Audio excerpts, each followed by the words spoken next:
Hey folks, hope you're doing well. I am Aditya Oberoi, a computer science and engineering student here in India, as well as a major league hacking coach.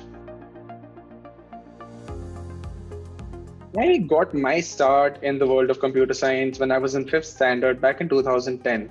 I was 9 years old when I had my first computer science class, and I remember that in this class, we talked about the history of computers, we discussed some of the pioneers, folks like Charles Babbage, and we in fact went on back till and discussed computers like Napier's bones, and in the middle there was talks about the analytical engine, and we went on till the ENIAC. And this was definitely a very interesting class for me. I think it was fascinating to learn about all of these, but the biggest highlight of this class was the lab. So I remember that in the school I was in at that point of time, we had three old Windows 98 PCs, which were by no means modern at this time, considering it was 2010. And we had these three for a class of approximately 50 folks. But even on those labs, when we'd go in on Saturdays, we learned about MS DOS, we learned about, of course, playing around with Windows, how we used to work with the mouse and all of that. But the best part about this lab, this entire class, was working with MS Logo. I remember writing a little script that made turtle on the screen move around and draw these shapes. And I think it was such an exciting experience because to be able to write a few lines that made that turtle move and do stuff on the computer display was a massive achievement for me at that point of time. So that was my start into computer science, and I remember, I'm definitely gonna remember this as one of the highlights throughout my journey with computers. One of the biggest challenges was accessibility of resources of computers in school. Um, for me personally, I have had a privilege in our life to have had access to computers at home since I was a little kid. Even when I was 3 or 4 years old, we had a PC which ran Windows 98, and then we soon upgraded to Windows XP, which was the coolest OS ever. But yeah, so I always had access to computers as a kid, and I think that was a distinction I saw when I had my first computer science class in school. And this was a challenge, of course, because for a lot of institutions, both the one that I was in and a lot of those around me, purchasing computers was not economically viable. And even apart from that, at that point, keeping the resources aside, I believe I did not have the a very enthusiastic encouragement at that point because in school, in the faculty there as well, sitting at a computer was not the most encouraged activity. At that point, it was still equated to just wasting time and playing games. So not everyone understood the power that computers held. And I think it's just that guidance is something I lacked. But I guess that challenge is something that I was able to overcome a few years down the line after I switched schools because my school was just a junior school. So after I switched schools and joined a residential school, it had amazing resources and great guidance. So that is something I was able to overcome, fortunately. I believe computer science is one of the most important domains any student, any child, or any adult for that matter should know about. We are in a technologically enabled world. We're not moving back. We're only going forward. Tech is only going to increase.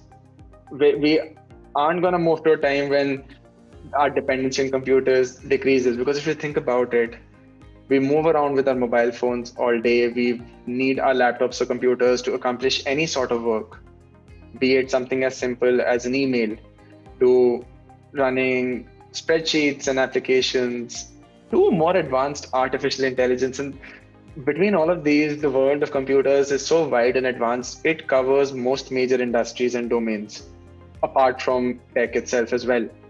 And that is the sort of dependence we have right now, which is only going to increase.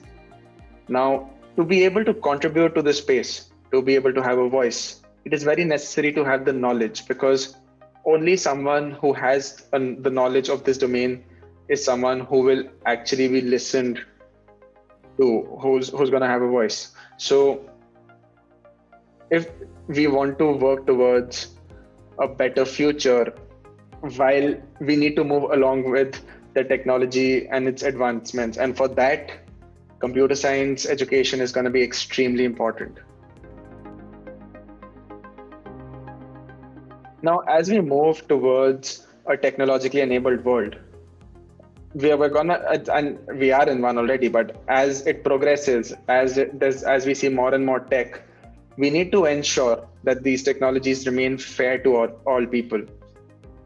Now, if we are in a world where the education, the computer science education, the technology education is limited to a small group of folks who have certain privileges, only these folks get that education and are able to contribute and have a voice in the domain.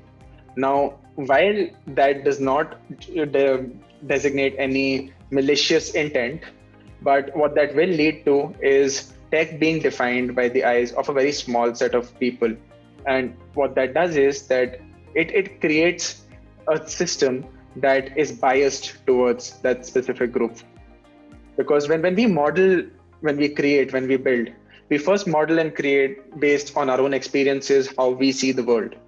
Now, if those who do not have the education cannot contribute, their voices do not reach these ears. Their opinions, their perspectives do not contribute.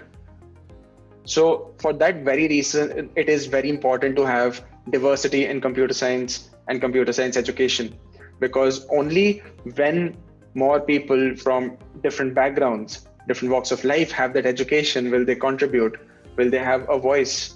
And only that way can we have a fairer world, fairer technologies, and a fairer society. Personally, I absolutely love this campaign by .tech Domains. I think any campaign that focuses on folks getting their starts in technologies enables and empowers someone who may not have thought of this as their future. And I think my favorite aspect of this campaign by .tech Domains is how they're going to be contributing to code.org. Code.org's work is very, very close to me because, as I mentioned earlier, my start into the world of technology and my journey in computer science really started prospering only after I'd switched schools.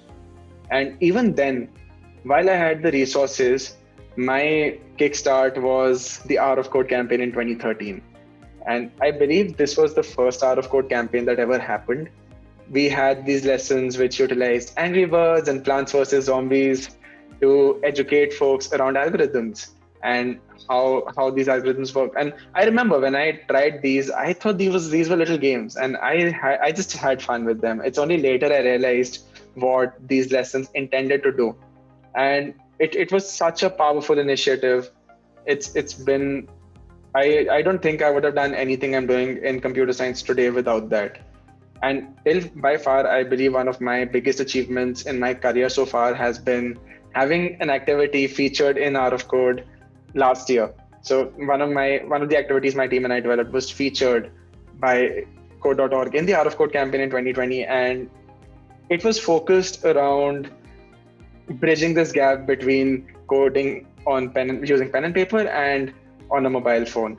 So that is the sort of impact this initiative has. It helps people get their starts in technology using the resources they have in the best way that it can try to help people. And I think any initiative like that deserves to be supported, is worthy of being supported, and it is necessary for all of us to stand by these causes.